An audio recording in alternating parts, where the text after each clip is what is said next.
Nous retrouvons notre séquence sur les poppies.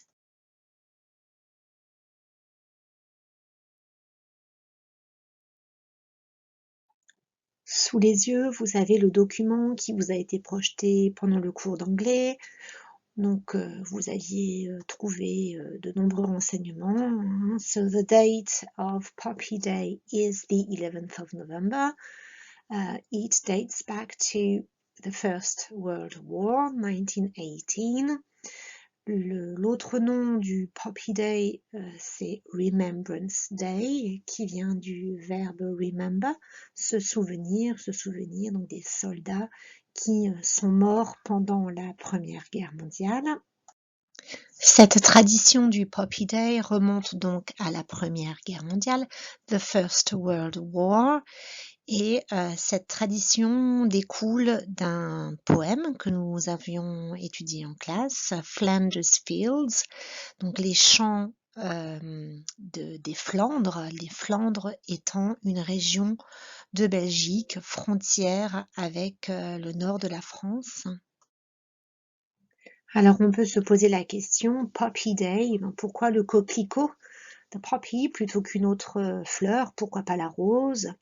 Par exemple, en fait, cette tradition du Poppy Day remonte au poème que vous avez étudié en classe, In Flanders Fields, dans lequel John McCrae décrit les combats et les soldats qui meurent au front pendant la Première Guerre mondiale. Et les poppies, fleurs rouges, red flower, donc a été associé à ces soldats, au sang versé par ces soldats, blood from the soldiers who died. Et le poppy est également donc une fleur sauvage, wild flower, qui pousse un petit peu partout, that grows everywhere, et donc entre autres dans les champs, sur les champs de bataille des Flandres. Donc le symbolisme du poppy remonte à ce poème écrit par John McCrae, qui est mort donc pendant la Première Guerre mondiale. Dans les pays du Commonwealth, pendant les jours qui précèdent le 11 novembre, tout un chacun, donc des gens complètement inconnus comme vous et moi, mais également les célébrités, portent à leur boutonnière un coquelicot, en général un coquelicot en papier qu'on peut trouver dans tous les commerces pendant les jours qui précèdent le 11 novembre. Et donc on porte ce coquelicot en papier à la boutonnière pour commémorer les soldats morts au combat. Cette belle tradition se manifeste donc de la manière suivante. Si vous vous promenez dans les rues, vous croiserez les Britanniques ayant donc à leur boutonnière un coquelicot en papier qu'ils ont acheté pour quelques pence, hein. On donne ce qu'on veut en fait.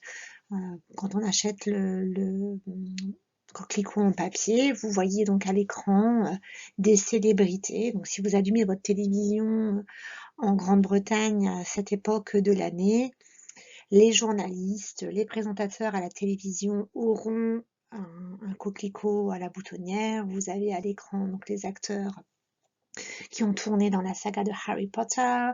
Vous avez également donc une photo de la famille royale qui va porter ces coquelicots, et vous avez des photos également de sportifs qui portent ce coquelicot, donc dans les semaines, les jours qui précèdent le 11 novembre. Nous allons maintenant virtuellement un petit peu voyager. Vous reconnaissez cette ville, hein, il s'agit de Londres. Voici une photo du centre de Londres.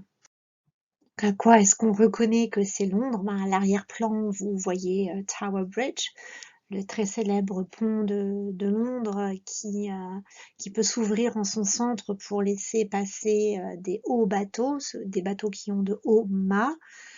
Et ce pont s'appelle le Tower Bridge, donc le pont de la tour, parce que juste à côté, et vous la voyez au premier plan, cette grande bâtisse fortifiée s'appelle The Tower, ou peut aussi s'appeler The Tower of London. En 2014, une œuvre d'art monumentale a été réalisée et exposée à la Tour de Londres. Alors 2014, c'était pas par hasard, hein, comme vous le savez, c'était le centenaire du début de la Première Guerre mondiale. Donc cette œuvre d'art avait été réalisée to commemorate the centenary of the beginning of the First World War. Le lieu d'exposition de cette œuvre d'art n'avait pas été choisi au hasard, puisque la Tour de Londres, pendant la Première Guerre mondiale, était un lieu de recrutement. A recruitment place during the First World War. Donc un lieu de recrutement, comme vous le savez, c'est un lieu où les jeunes hommes pouvaient se rendre pour s'enrôler dans l'armée, pour aller se battre pour leur pays. Je vous laisse observer de plus près cette œuvre d'art. L'image voulue par l'artiste est évidente, hein, c'est l'image du sang, on a l'impression de sang qui coule de la tour. Donc du sang qui coule depuis les fortifications de la tour jusque dans les douves, hein, pour remplir presque la totalité des douves. So definitely it looks like blood flowing from the tower into the moat of the tower. The moat étant les douves. Je vous remets la vue aérienne, on a vraiment l'impression qu'il y a du sang dans ces douves. Lorsque l'on zoome sur cette œuvre d'art, on se rend compte que l'effet rouge est en fait produit par une juxtaposition de coquelicots.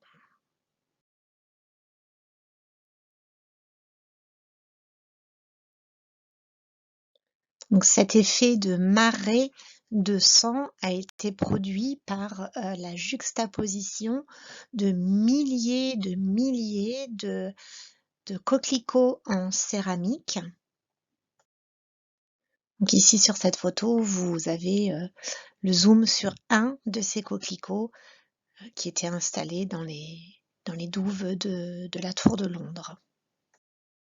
Donc dans les prochaines semaines, je vous propose d'étudier comment cette œuvre d'art a été réalisée et comment elle a été installée dans les douves et autour de la Tour de Londres.